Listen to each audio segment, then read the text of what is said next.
to see what you can see from your vantage point, Tony, but it has moved around the corner, and the crowd and the sky is hazy with thick smoke from tear gas. Natalie, I just want to break away for a moment. I want to go to Granville Street because Kirk Williams is standing by there to describe what he sees going on in that area.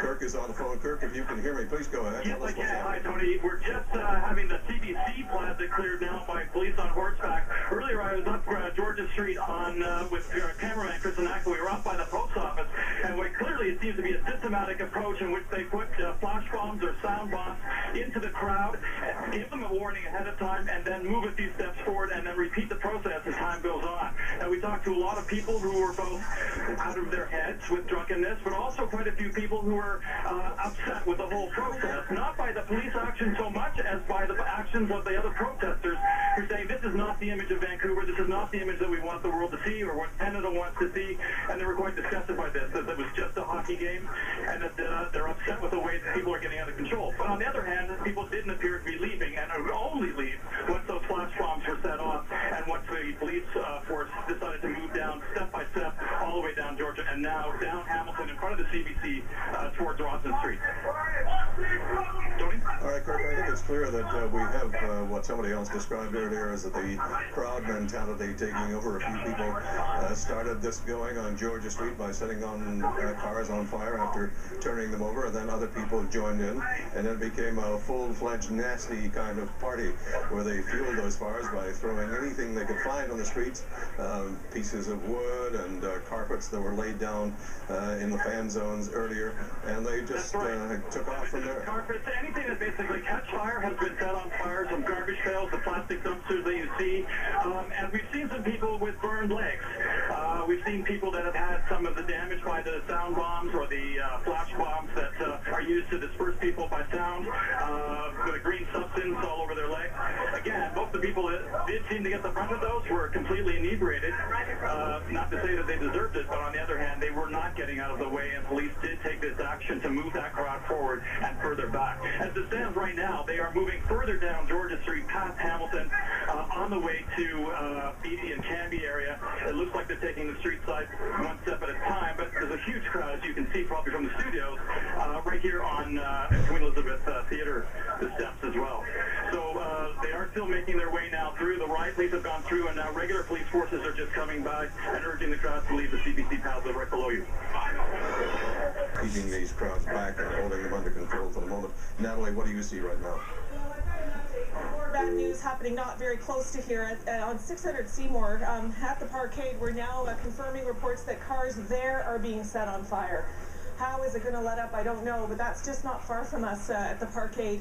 And if I sound a little breathless, it's because I was outside, and I have to tell you, anyone with a respiratory illness is in deep trouble tonight, because I had about 3 breaths of the tear gas, and it's very difficult to breathe.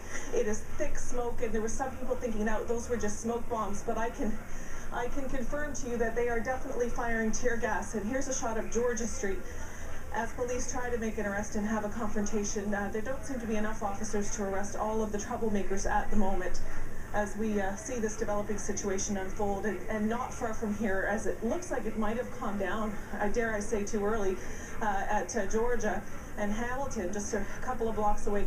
New cars being set on fire in a parking garage at Seymour. I don't have a camera there, but I am getting the very latest information. But I have to say, anyone who suggests that this is not tear gas needs to go outside and take a breath of it, because some people are saying they're not firing tear gas, and I can guarantee, having experienced riots before, it is very thick. Some in-your-face action going on here. This is on the Queen Elizabeth Plaza. The young guy arguing with a policeman who is got his baton at the ready, and this guy just is not going to get out of his face right now. So little pockets of trouble like this are springing up everywhere as this thing hopefully is reaching some kind of conclusion, but it seems as if more of the crowd are dispersing now, although again there is that core group that seems to be hanging in that way. Well, Tony, this picture right here is deceiving, because we have confirmed reports that people are looting in certain shops in Vancouver. People are going through and running through shops at the Bay and in Georgia and Seymour, stealing purses. We saw a bit of this, and now this is a bit out of control. This is police cars and riders getting a little bit. Where is this, guys? I think this is Georgia. Or is this Granville? I'm sorry, I can't tell you. This looks very much like Georgia an attack Street. on some police cars by this crowd. And those certainly look like they're rocking the cars now. They're turning one over. There's one it's gone turned over, You can tell it has a number on its roof. It's obviously a police car. And they're after the second one now. So this is more damaging than they can imagine. This is going on. And somebody's going to get hurt. Somebody might get crushed under these. They're jumping on it. They're tearing at the doors. Let's put this in perspective. In 1994, there were 50,000 people on the streets. Tonight, there's well in excess of 100,000 fans on the street. Back then, they did $1 million damage in that infamous Stanley Cup riot.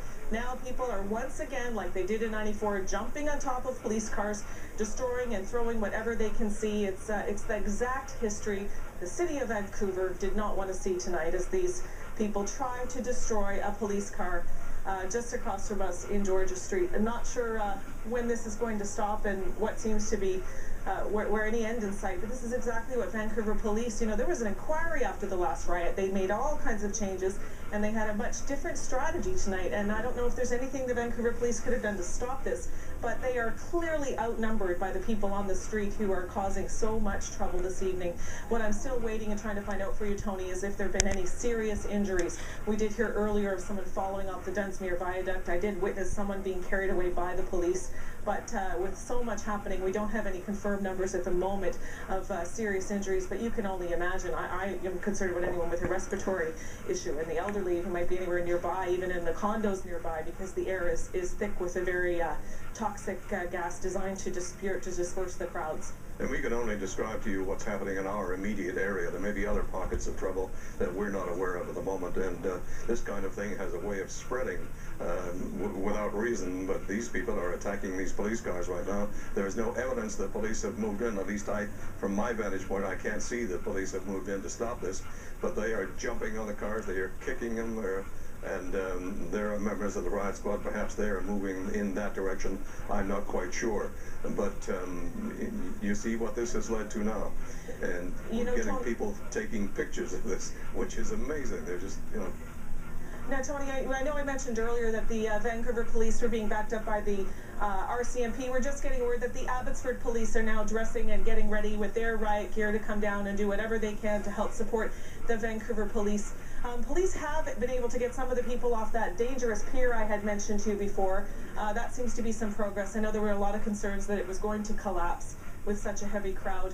I know you're looking at the police car situation. There you go. You see the police dogs now trying to chase people away, as we've got a live shot here. It just seems to be no end in sight, but the crowd is starting to move and get away from Queen Elizabeth Theatre and move down the street. But there are so many blocks and still such a huge thousands and thousands of fans.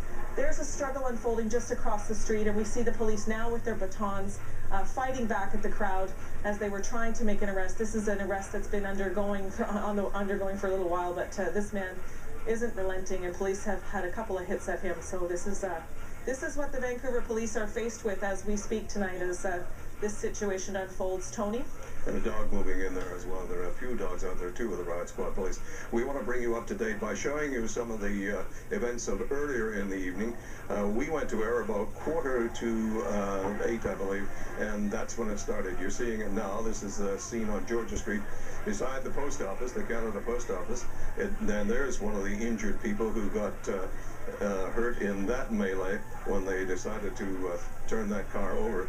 Turning the car over was one thing, and then they decided to set it on fire.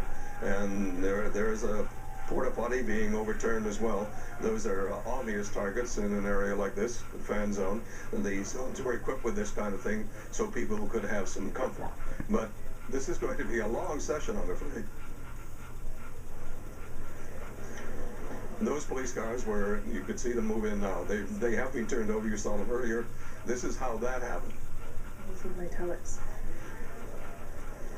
They just marched on those cars. The crowd moved in, and they started rocking the cars. First of all, rocked them enough to make them turn over. The one on the left turns over first, you'll see, and people are jumping on it and trying to break the windows. They were kicking it and smashing it as any way they could.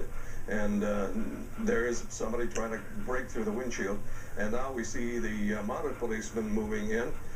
We're not sure what that location is, but that's right across from the library, Tony. And okay. Police are now, the protesters are now trying to set that police car on fire. I do want to tell you that the police have read the Riot Act to this crowd. Everyone out there, what you're not hearing from up here, but what we're hearing from our crews on the ground, is police are telling everyone out on the streets of Vancouver tonight, stay and be arrested, leave, and we'll have a good night. So they're telling everyone it's time to leave.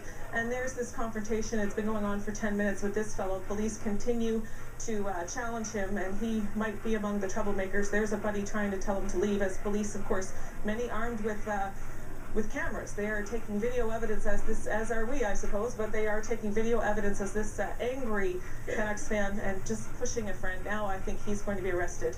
But this is the kind of ugly scene that we were hoping would not be unfolding tonight. And this is happening just across from us at the CBC. That's at the Parkade of Queen Elizabeth Theatre, as Riot police are continuing to challenge people to get out of the city. The party's over, and they just want to clear this city before any more property damage occurs. But this is the situation. And I have to say, I've been talking about tear gas all evening. I smelled a very noxious gas. We are hearing from the police that they are also using smoke guns just to try to clear the crowd, just something not as harmful to human health. But it is a nasty smell that is certainly an irritant for anyone with a respiratory illness. And if you take a close look at this police car, I do believe they are attempting to set it on fire inside. Tony, take a look. I want to get a police perspective on this. Constable Gianna McGuinness is the VPD spokesperson. She is standing by now. Constable McGuinness, what do you make of this whole situation? Well, you know, to try and chase this, our great cup runs ending like this, it's disappointing, and we're busy. You know, not to minimize anything, we've got a lot of resources deployed. Our public safety unit is getting things under control. It started down near the live site. I guess the car was on fire, and there's been some broken windows in the city here, and a lot of fights. And what we've got is we've got groups of people in criminal acts, and it's totally unacceptable.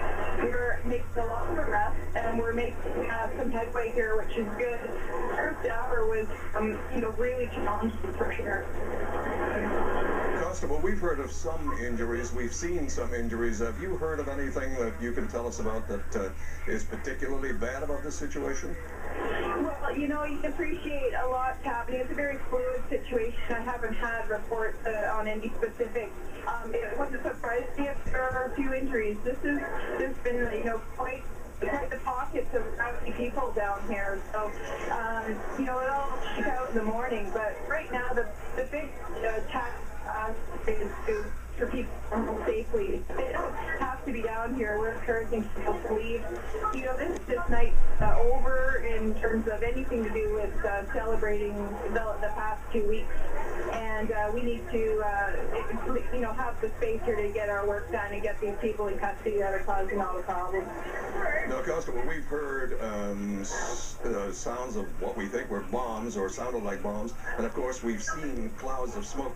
Exactly what is that? Is it tear gas? What else is going on? Yeah, no, again, I don't have a lot of specifics, but I can tell you that we've escalated our plan that we had in place. We've had a plan in place. Of course, we don't come unprepared for things like this.